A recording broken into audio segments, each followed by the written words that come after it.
सुप्रभातम पिलामाने आज अष्टम इतिहास और राजनीतिक विज्ञान कालांश को तुम मानक स्वागत और अभिनंदन।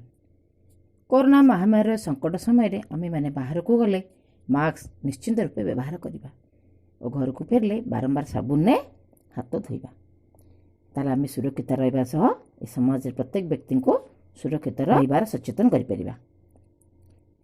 पिलामाने आम पूर्व क्लास रे पढ़ी ओडिशा रे आदिवासी विद्रोह प्रसंग यही प्रसंग रे घुमुसरे कंध विद्रोह और केन्दुझर भूया विद्रोह विषय आम अल्प बहुत जानिले। बर्तमान आम जानिबा कोल्हो विद्रोह कौन। मयूरभंजवासी इंग्रेज मानक सह भल संपर्क रखिथिले। 1810 ख्रीष्टाब्द रे इंग्रेज शासक त्रिविक्रम भंज को मयूरभंज राजा रूपे स्वीकार कले। तांको मृत्यु परे तांको पुत्र जदुनाथ भंज राजा स्वीकृति पाइले। मयूरभंजर आदिवासी संप्रदाय मध्य कोल्हो सांताल और भूमिज प्रभृति प्रधान थिले। घटनाक्रम कोल्हो संप्रदाय इंग्रेज मानकर विरुद्ध होई विद्रोह करथिले। 1820 कोल्हो माने सिंहभूमि राजा घनश्याम सिंह विरुद्ध विद्रोह कले। राजा विद्रोह दमन कर न पारि इंग्रेज शासक सहायता लोड़िले। विद्रोह दमन है। विमानघाटी जमींदार मयूरभंज राजा नियंत्रण को स्वाधीन रखा चाहिए। नियंत्रण स्वाधीन रखा चाहिए। 1831 डिसेम्बर मासरे इंग्रेज कमिशनर स्टॉकवेल राजा और विमानघाटी जमींदार को विवादर समाधान करने बालेश्वर डकाइले। आलोचना विफल है। सरकार हस्तक्षेप और तांकर विभिन्न नीति को स्टॉकवेल पसंद कले नहीं। फल से 1832 मसीह निज पदवी इस्तीफा देते। कोल्हो माने पुणी हत्या और लुंठन कार्य माति उठिले। से माने बारंबार विद्रोह लिप्त रही बहुत दुर्दशा भोगिले। असंतुष्ट कोल्हो माने जमींदार माधव दास महापात्र को मारिदेवा धमक देले। माधव दास नरसिंहगढ़ को पलायन कले और से ही सुजोग रे मयूरभंज राजा सैन्य मान सहायता कोल्हो मान बामन घाटी तड़ी यह निज अधीन को आणले। मात्र कोल्हो माने सेमानकर विद्रोह अब्याहत रखिले। विल्किंसन बंग सरकार को एथिरे हस्तक्षेप करने सुपारिश कले। कटक कमिशनर हेनरी रिकेट मध्य सामरिक कार्यानुष्ठान बंग सरकार को परामर्श थे। विद्रोह मैंने आत्मसमर्पण कले। यह फल कोल्हो विद्रोहर समाधान घटी और विद्रोहर अवसान घटी।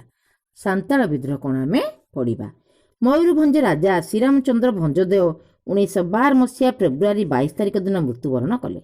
तांको मृत्यु पर इंग्रेज सरकार तरफ 3 जन प्रशासनिक अधिकारी मयूरभंजर शासनभार ग्रहण करथिले।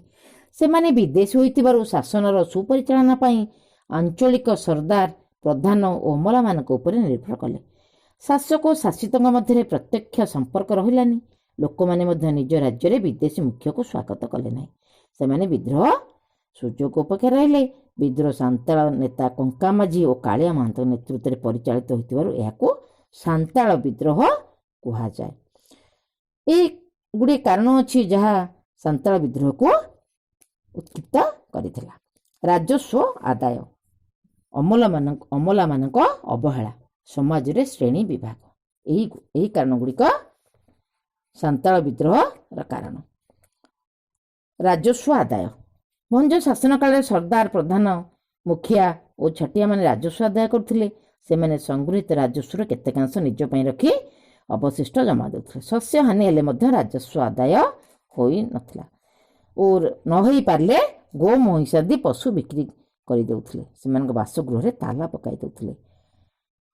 तेणु सेमाने तांकर विद्रोह करिबा पई आगे आस्थिले।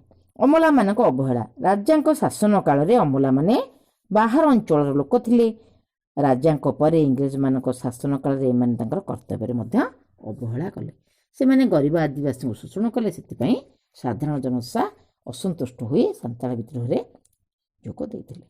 समाज रे श्रेणी विभाग 1817 परे 1917 मसीह रे सांताल विद्रोह पूर्वर समाज रे मुख्यतः 2 श्रेणी लोक थिले। सेमाने हेले शोषक और शोषित। उच्च श्रेणी धनिक गोष्ठी थिले। शोषक କୃଷକ, ଶିଳ୍ପୀ ଓ ଗରିବ ସାନ୍ତାଳ ଆଦିବାସୀ ଥିଲେ ଶୋଷିତ। ସମାଜରେ ଏହି ବୈଷମ୍ୟ ସେମାନଙ୍କ ମଧ୍ୟରେ ଅସନ୍ତୋଷ ସୃଷ୍ଟି କଲା। ପ୍ରତ୍ୟକ୍ଷ କାରଣ ଗୁଡ଼ିଏ ଆମେ ବର୍ତ୍ତମାନ ଜାଣିବା। ପ୍ରଥମ ବିଶ୍ୱଯୁଦ୍ଧ ବେଳେ ଇଂରେଜ ସରକାର ଫ୍ରାନ୍ସରେ କାର୍ଯ୍ୟ କରିବା ପାଇଁ ଆଦିବାସୀମାନଙ୍କୁ ପଠାଇବାକୁ ଚେଷ୍ଟା କଲେ। ଏହି ନୀତିକୁ ମୟୂରଭଞ୍ଜ ଯୁବରାଜ ପୂର୍ଣ୍ଣଚନ୍ଦ୍ର ଭଞ୍ଜଦେଓ ସମର୍ଥନ କଲେ। ଯୁବ ଆଦିବାସୀମାନଙ୍କୁ ଚୟନ କରିବାକୁ ସର୍ଦ୍ଦାରମାନଙ୍କୁ ନିର୍ଦ୍ଦେଶ ଦିଆଗଲା। ଏଥିରେ ଆଦିବାସୀ ଯୁବ ସମ୍ପ୍ରଦାୟ ଉତ୍କ୍ଷିପ୍ତ ହେଲେ। ତାପରେ ସେମାନେ ବିଦ୍ରୋହ ପାଇଁ ପ୍ରସ୍ତୁତି ହେଲେ। ଆଦିବାସୀ ସମ୍ପ୍ରଦାୟ ଇଂରେଜ ବିରୋଧୀ ବିଦ୍ରୋହର ପରିକଳ୍ପନା କଲେ ପ୍ରଥମେ। ତାପରେ ସାଂସ୍କୃତିକ କାର୍ଯ୍ୟକ୍ରମ ଛଳରେ ସେମାନେ ଏକତ୍ରିତ ହେଲେ। ମୁଖିଆମାନଙ୍କୁ ନେତୃତ୍ୱ ଦେଇ ଯୁବକମାନେ ଘର ଘର ବୁଲି ବିଦ୍ରୋହର ଡାକ ଦେଲେ ଓ ବିଦ୍ରୋହର ବୀଜ ବୁଣିବାକୁ ଆଗେଇ ଆସିଥିଲେ। ସାଧାରଣ ଜନତା ଇଂରେଜ ବିରୋଧରେ ସଂଗଠିତ ହେଲେ। ତେଣୁ ଗାଁର କାଳିଆ ମହନ୍ତ, ବେତନଟିର କଙ୍କା ମାଝୀ ଓ ଚିତ୍ରକାର ନୟନ ସିଂ, ଭୀମ ମହନ୍ତ ପ୍ରଭୃତି ଏହାର ନେତୃତ୍ୱ ନେଇଥିଲେ। ବିଦ୍ରୋହର ଅଗ୍ରଗତି କିପରି ହୋଇଥିଲା? 1917 ମସିହାରେ ବିଦ୍ରୋହୀମାନେ ଇଂରେଜ ବିରୋଧୀ ଅଭିଯାନ ଆରମ୍ଭ କଲେ। ପ୍ରଥମେ ବେତନଟି ହାଟରେ ଇଂରେଜ ଶାସନ ଓ ଜମିଦାରୀଙ୍କ ଶାସନକୁ ପ୍ରତିବାଦ କରାଗଲା। ଦୋକାନ ବଜାର ଲୁଣ୍ଠନ କରାଗଲା। ବ୍ରିଟିଶ ଅଫିସ ପୋଡ଼ି ଦିଆଗଲା। ବ୍ରିଟିଶ ଅଫିସର ଭୟରେ ପଳାଇଗଲେ। ବିଦ୍ରୋହୀମାନେ ବେତନଟି ଆୟତ୍ତ କରିନେଲେ। ଇଂରେଜ ସରକାର ବିତତ୍ରସ୍ତ ହୋଇପଡ଼ିଲେ। ବିଦ୍ରୋହୀମାନେ ରାସ୍ତା ପୋଲ ଭାଙ୍ଗିଦେଲେ। ଯୋଗାଯୋଗ ବିଚ୍ଛିନ୍ନ ହେଲା। ବିଦ୍ରୋହୀମାନେ କଙ୍କା ମାଝୀଙ୍କୁ ରାଜା ଓ କାଳିଆ ମହାନ୍ତକୁ ପ୍ରଧାନମନ୍ତ୍ରୀ ଓ ନୟନ ସିଂଙ୍କୁ ସେନାପତି ଭାବରେ ସର୍ବସମ୍ମତିକ୍ରମେ ନିର୍ବାଚିତ କଲେ। କଙ୍କା କାଳିଆ ସରକାର ଗଠନ କରାଗଲା।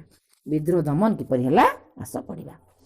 ଇଂରେଜ ସରକାର ବିଦ୍ରୋହ ଦମନ କରିବାକୁ ମୟୂରଭଞ୍ଜର ରାଜ ପରିବାର ଶରଣାପନ୍ନ ହେଲେ।